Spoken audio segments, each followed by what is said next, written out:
What's up everyone? John Rettinger from Techno Buffalo here with a full review for you of the newest Android tablet. This is the Asus Eee Pad Transformer. Let's go ahead, dig in, and see if there's more than meets the eye.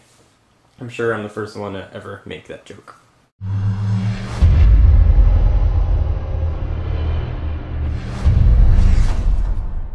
Alright, so let me get through the specs very quickly, and then we'll talk about the Transformer itself. It's got a 10.1-inch diagonal IPS screen, the resolution of 1280 by 800.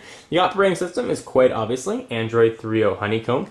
It's using NVIDIA's Tegra 2 processor, which is becoming quite ubiquitous in tablets. So you're going to get 1 GHz of power on each of its 2 cores. It's going to be sitting on top of 1 GB of RAM, which is going to help it with its speed. It's going to come in 16 or 32 gig configurations, ranging in price from $399 to $499.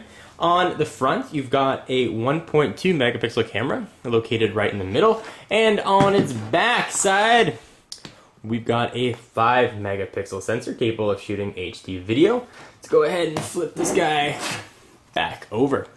So I wrote a written review of the Asus Eee Pad Transformer. I don't write that many written reviews, but I thought this one really merited it. When it came out last week on Techno Buffalo, and since today is the official launch day, the 26th of the Eee Pad Transformer, I thought a video review would be quite fitting, and as you guys watch this, you'll see why. So I'm going to break this video review into the same sections I did for the written, and if you want to read the full written review, link's going to be down below.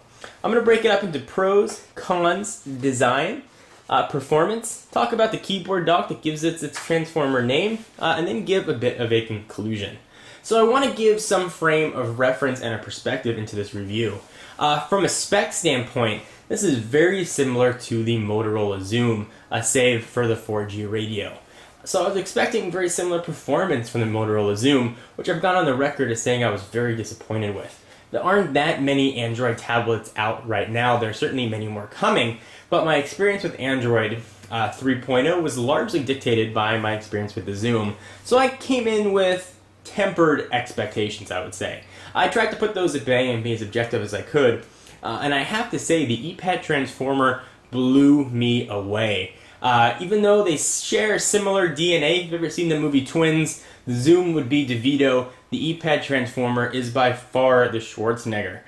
First, let's start with the screen. It has an absolutely gorgeous IPS display. You're going to get a 178-degree viewing angle, which is really impressive. Colors pop, blacks look very black.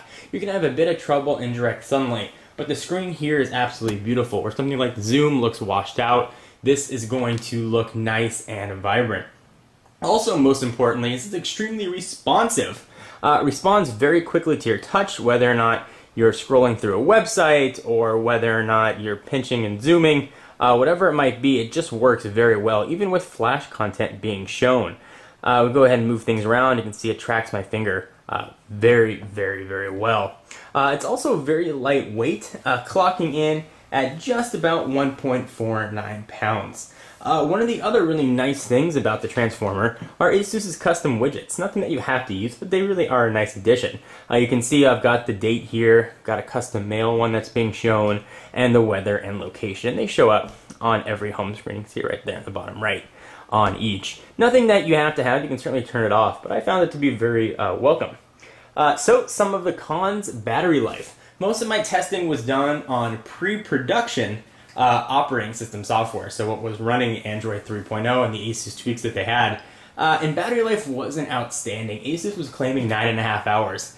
Since the final firmware was pushed to the device, I've actually seen the battery life improve and have gotten close to that 9.5 hour mark. Not quite there yet, but if you have the brightness set to about 60 to 70 and you're doing general computing, like looking at websites, watching some videos, you'll have no problem getting close to hitting that mark. Some of the cons that I've seen as well, in addition to battery life, has been the audio fidelity. And in all candor, these cons are really nitpicky. I was just extremely impressed. You can hear a bit of the audio as I get it queued up. It's not going to do it justice here, coming from the speakers to the camera and then getting uploaded to YouTube, but suffice to say, you're not going to want to DJ a party just with the built-in speakers here. on the Transformer. One of the other sort of nice things about the design, and we'll move on to that category again, it's 10.1-inch IPS display with 178-degree viewing angle. Is really impressive. So you can say goodbye pretty much to black bars when you're watching a video in full screen. Which, if that matters to you, is kind of nice. I was happy to not have it be there. Go ahead and close out of this. So you do get a true sort of widescreen angle here. It's 0.51 inches thick.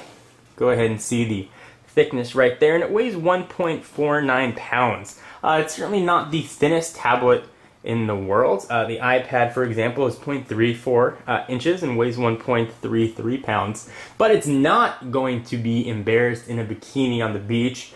This is definitely a thin tablet and it feels very, very light in the hands. That's a good time to talk about the feel of the tablet. The bezel is just thick enough that you have room to rest your thumbs. Tablets that sort of come out to the edge, you have a problem when you're holding it. This one I did not have any trouble with that as well, or didn't have any trouble with that, rather, not as well. Felt really, really nice in the hands. The back, while not necessarily the sexiest looking, does provide a nice grip, so you're not going to worry about dropping the tablet. I also really like the camera placement, so as I'm holding the device, I'm not worried about having my finger go over that camera sensor, which is a concern with some other tablets, particularly the iPad 2. And this seems like a no-brainer thing to say, but I was so happy to have that home and power button featured on the left-hand side and be very easy to access. Having used the BlackBerry Playbook's minuscule option on the top, or the Zoom's backward-facing power and lock button, it was really, really welcome and nice to have. So let's talk about performance, and I want to show you my notes that I've got here for performance. I have one word: awesome. The performance here is really, really good, and you guys are going to have to take my word for it. When you're browsing, for example, things look really fast. Even if you're using Flash content, there really isn't any worry. It works very well, and pinching and zooming is all very, very, very quick. If you can see, there's Flash content loading there. And it's even faster with the Flash content turned off, and you have the option, which is quite nice for Android games like Angry Birds. Work very, very well. If you want to even launch some Tegra 2 dedicated games, you can go ahead and jump into NVIDIA's Tegra Zone, which you can download from the marketplace, and you can get a ton of custom Tegra 2 games, and there are a lot to like here. The Android marketplace is something that's growing. There aren't that many choices in there quite yet, but certainly as developers get more time to spend and develop, they're going to improve that as we go.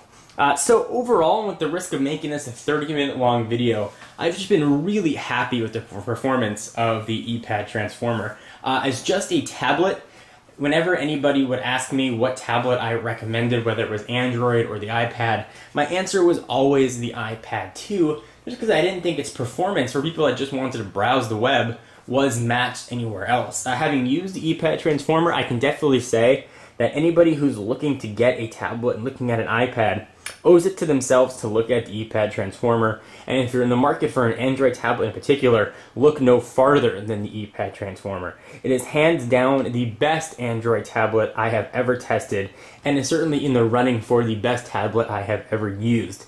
The best endorsement I could give it is that I could use this as my everyday tablet on a regular basis. It really is absolutely outstanding.